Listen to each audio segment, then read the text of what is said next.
Hello students, so let's continue chapter number 3 of Democratic Politics, Constitutional Design. Students, yesterday we have done the meaning and significance of constitution, right? Today what we'll be doing is we'll be doing the path to Indian constitution, that how Indian constitution was drafted, what were the ideas behind drafting the constitution and so on. ठीक है? First, the path to Indian constitution.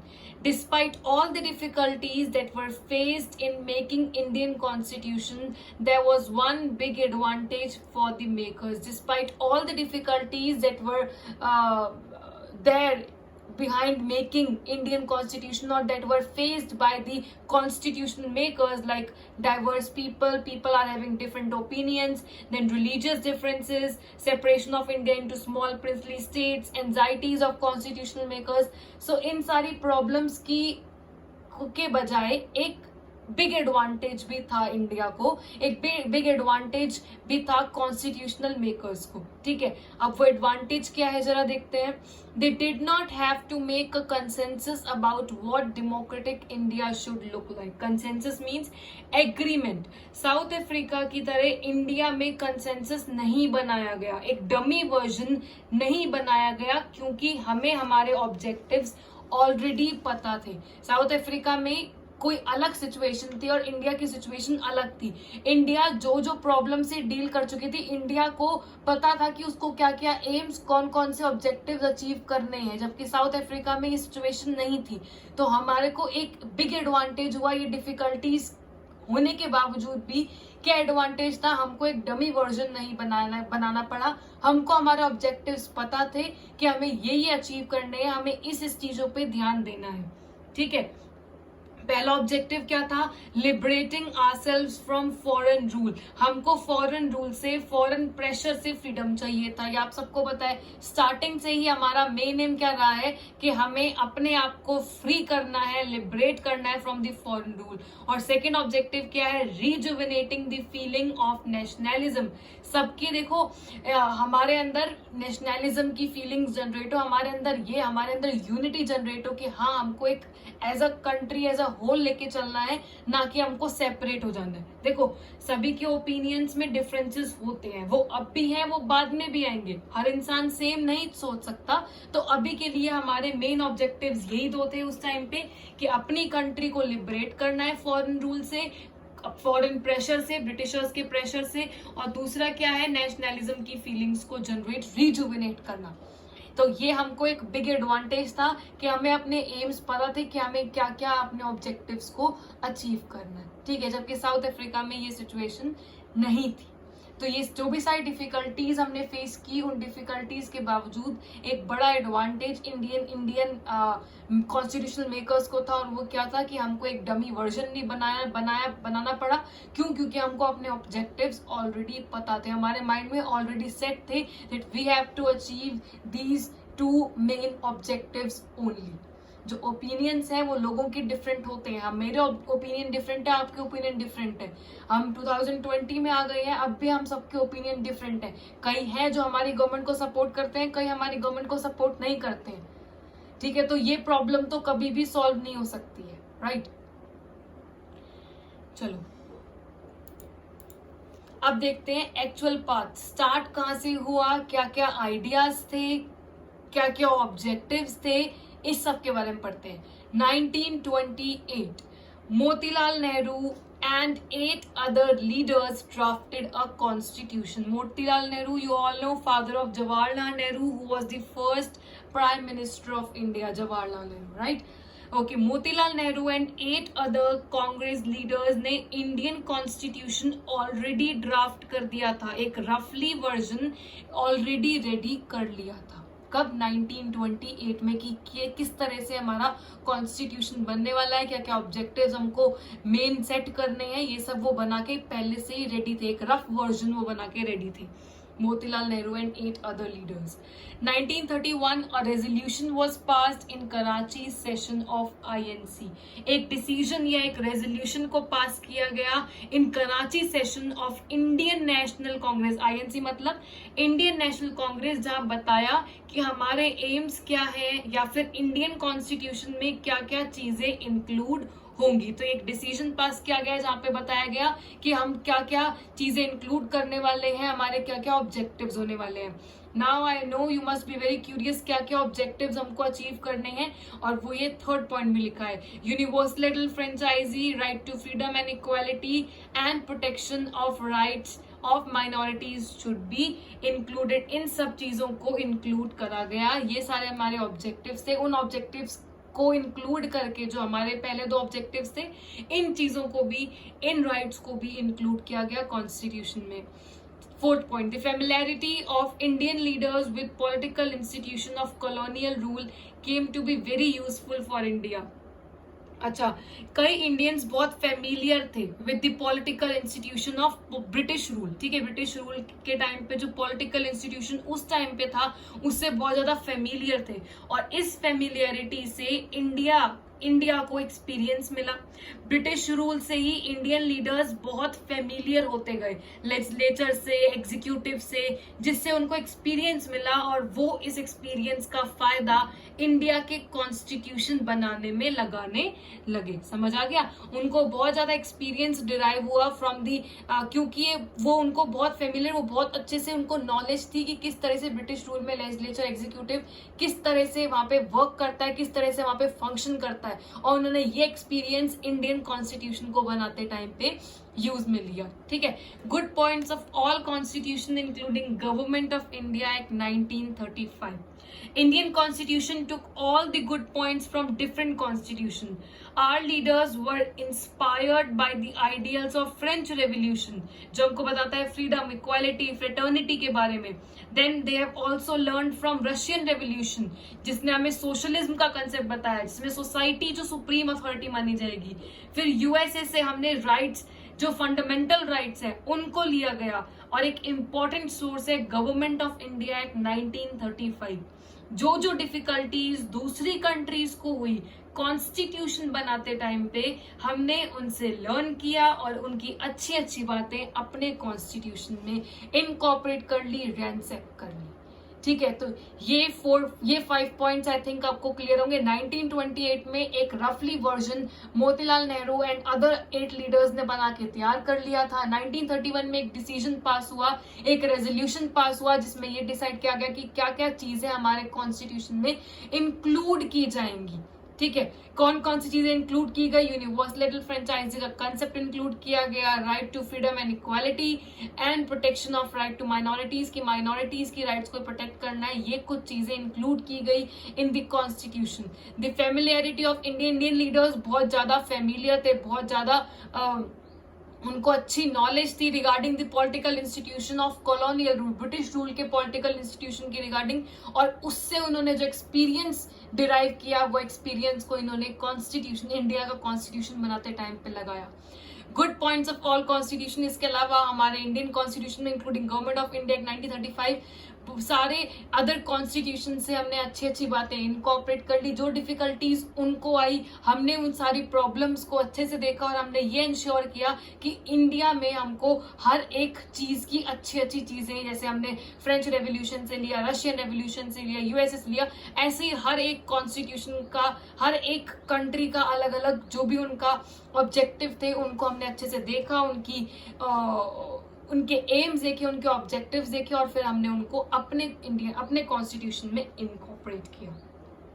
ठीक है, so this is the actual path कि किस तरह से हमारा constitution derive हुआ, या क्या क्या एडवांटेजेस, क्या क्या बेनिफिट्स हम इंडियन कॉन्स्टिट्यूशनल मेकर्स को थे, कौन कौन सी चीजें हमने इंक्लूड की है, ये सब चीजें इसमें आई है.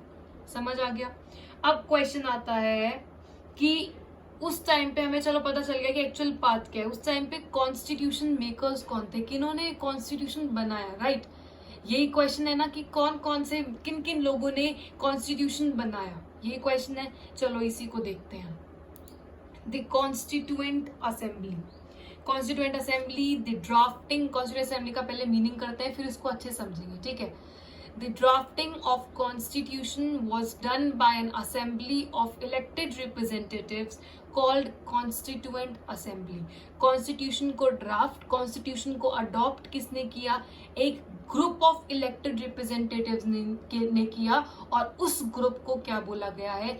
Constituent assembly. कुछ रिप्रेजेंटेटिव्स को इलेक्ट किया जाता है फॉर द ड्राफ्टिंग और अडॉप्टिंग ऑफ कॉन्स्टिट्यूशन, और उनकी असेंबली को कॉन्स्टिट्यूएंट असेंबली कहते हैं। To be more precise, all those members who drafted the constitution were elected and this group of members are called constituent assembly. ये diagram देखो, ये कुछ इलेक्टेड रिप्रेजेंटेटिव्स हैं, इनकी एक असेंबली हुई है, इन्होंने अपनी असेंबली में कॉन्स्टिट्यूशन को अडॉप्ट किया, कॉन्स्टिट्यूशन को ड्राफ्ट किया, और इस असेंबली को कॉन्स्टिट्यूएंट असेंबली कहा गया। Simplest way of defining constituent assembly, ठीक है। All the members, all the elected representatives and their assembly, the assembly of elected representatives who adopted the constitution is known as constituent assembly. वो सारे लोग, वो सारे elected representatives जिन्होंने constitution को draft किया है, उनकी असेंबली या उनके ग्रुप को क्या कहा गया है? Constituent assembly. समझ आ गया? अब क्वेश्चन आता है कि ये इलेक्ट कब हुए, राइट? वो देखते हैं। इलेक्शंस हुआ, इलेक्शन कब हुआ कॉन्स्टिट्यूएंट असेंबली का? इन जुलाई 1946 में इलेक्शन हुआ। फर्स्ट मीटिंग कब हेल्ड हुई? दिसंबर 1946 में। और पार्टीशन ऑफ कॉन्स्टिट्यूएंट असेंबली 1947। मैंने यहाँ पे पार्टीशन क्यों लिखा? क्योंकि 1947 में जब इंडिया पाकिस्तान का पार्टीशन हुआ था, उससे इन कॉन्स्टिट्यूएंट असेंबली के मेंबर्स का भी पार्टीशन हो गया था। कॉन्स्टिट्यूएंट असेंबली भी डिवाइड हो गई थी into the constituent assembly of India and constituent assembly of Pakistan. ये सारी की सारी जो भी डेट्स दे रखे हैं, जो भी टर्म्स दे रखे हैं, जो फिगर्स दे रखे हैं, आपको लर्न करने हैं। फर्स्ट इलेक्शन कब हुआ कॉन्स्टिट्यूएंट असेंबली का? इलेक्शन कब हुए? जुलाई 1946 में। फर्स्ट मीटिंग कब हुई? दिसंबर 19, उसी ईयर के दिसंबर में। 1947 में पार्टीशन हुआ, और उस पार्टीशन से कॉन्स्टिट्यूएंट असेंबली को भी डिवाइड कर दिया गया into constituent assembly of India and constituent assembly of Pakistan. Members कितने थे उस कॉन्स्टिट्यूएंट असेंबली में? 299। Student, who was the chairman of drafting committee? Can you tell me who was the chairman of drafting committee? Yes, doctor BR Ambedkar. Okay, फिर ये adopt कब किया गया? 26 नवंबर 1949। मतलब they have completed the constitution, everything about it on 26th November 1949, and it finally came into effect on 26th January 1950, जिसको हम कैसे क्या सेलिब्रेट करते हैं? हाँ जी, republic day. So this is everything about Constituent Assembly. Firstly, we have done the meaning of Constituent Assembly. The assembly of elected representatives who draft the constitution is known as Constituent Assembly. ठीक है, फिर elections कब हुए? जुलाई 1946 में। First meeting कब हुई? दिसंबर 1946 में। Partition कब हुआ था? 1947 से, जिससे कॉन्स्टिट्यूएंट असेंबली को भी डिवाइड कर दिया गया। मेंबर्स कितने थे? 299। कब अडॉप्ट किया गया? 26 नवंबर 1949, and it finally came into effect on 26 January 1950, which we celebrate as Republic Day every year. ठीक है। Now, students, I know you must be wondering that why there is a difference between both of these dates, right? कि adopt अगर 26 नवंबर 1949 को किया, तो इसको हमने 26 जनवरी 1950 में ही वाइट केम इनटू इफेक्ट। जब कंप्लीट 26 नवंबर को हो गया था, तो वही ईयर हमने, वही डेट हमने क्यों नहीं कंसीडर की, है ना?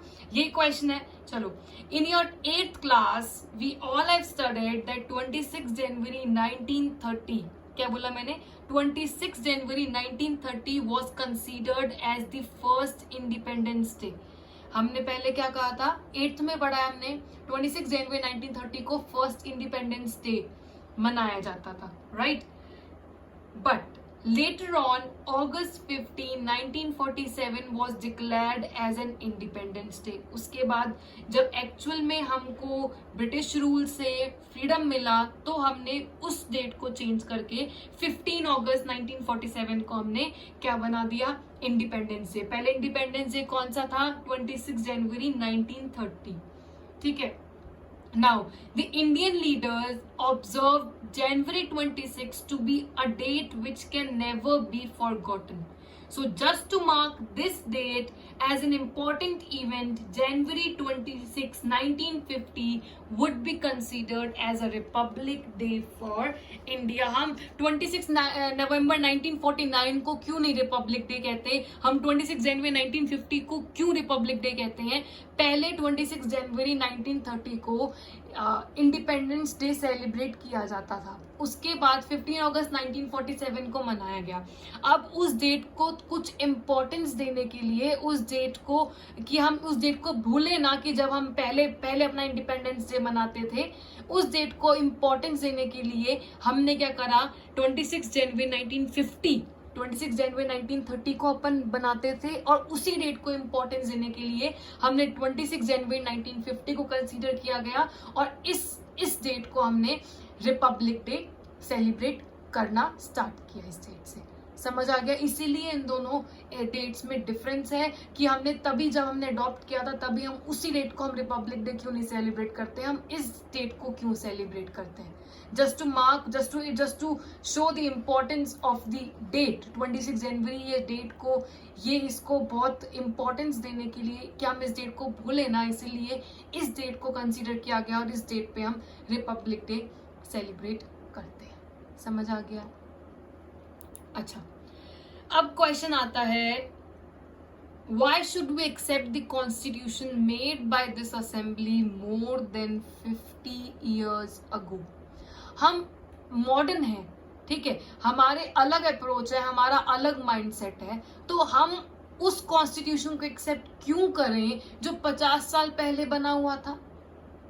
राइट उनका अलग माइंडसेट था, उनका अलग ओपिनियन था, वो अलग जनरेशन में जी रहे थे और हम अलग जनरेशन है, हम यूथ हैं, हम क्यों एक्सेप्ट करें जो भी रूल्स रेगुलेशन, जो भी सारे प्रोविजंस दे रखे हैं कॉन्स्टिट्यूशन में. यही क्वेश्चन है ना. इस क्वेश्चन को हम नेक्स्ट लेक्चर में देखेंगे कि क्यों हम एक्सेप्ट करें जबकि हमारा कॉन्स्टिट्यूशन 50 साल पुराना है और हम तो 2020 में जी रहे हैं. Why should we accept it, right? So will be discussing this question in our next lecture. Okay, test time. How many members were there in constituent assembly? Constituent assembly में कितने मेंबर्स थे? First question. When did assembly adopted the constitution? Adopted, I am talking about adopted, not when it came into effect. ठीक है, कब adopt किया गया, कब complete किया गया. And question number 3, we celebrate January 26 as dash. So these are the 3 questions and you have to tell me the answer in the comments. Let's quickly revise whatever we have done today. The path to Indian Constitution, despite all the difficulties that were being faced by Indian constitution makers, there was one big advantage. South Africa की तरह हमें एक consensus नहीं बनाना पड़ा क्योंकि हमें हमारे objectives already पता थे कि हमें क्या क्या ऑब्जेक्टिव्स अचीव करने हैं. एक्चुअल पाथ क्या था, 1928 से स्टार्ट हुआ. 1931 में 1928 में पहले ही से एक रफली वर्जन बना के बैठे थे. 1931 में एक डिस्कशन डिसीजन पास किया गया, ये सारी चीजें इंक्लूड की गई. हम इंडियन कॉन्स्टिट्यूशन मेकर्स बहुत ज्यादा फेमिलियर भी थे और ये उन्होंने इस एक्सपीरियंस का फायदा उठाया और हमारे कॉन्स्टिट्यूशन में सारे अच्छे अच्छे पॉइंट्स आए, including government of India 1935. The constituent assembly of elected representatives who draft the constitution is known as constituent assembly. representatives को elect किया गया, उनकी एक असेंबली हुई, उस असेंबली में उन्होंने कॉन्स्टिट्यूशन को ड्राफ्ट किया और उस असेंबली या ग्रुप को क्या कहा जाता है, कॉन्स्टिट्यूएंट असेंबली. इलेक्शंस का वही कॉन्स्टिट्यूएंट असेंबली की जुलाई 1946, फर्स्ट मीटिंग दिसंबर 1946, पार्टीशन हुआ 1947 में. मेंबर्स कितने थे, 299 adopted on this and came into effect on this. ठीक है, that's it for today. I hope you understood everything and if you have any doubts or queries, feel free to ask me. Thank you and bye bye.